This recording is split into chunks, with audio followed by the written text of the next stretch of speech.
You are looking at Julian's pronunciation guide, where we look at how to pronounce better some of the most mispronounced words in the world, like this other curious word. But how do you say what you're looking for today? Let's break down the name of this neighborhood multicultural commercial area in Seoul, South Korea. So you have the phonetic spelling here on your screen. In Korean pronunciation, Itaewon, Itaewon.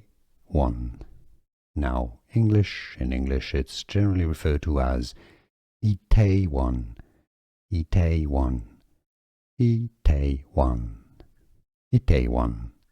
Now you know. Here are more videos on how to pronounce more confusing words and names too many mispronounced. Like this video if you found it useful. I appreciate your support. I'll see you soon and thanks for watching.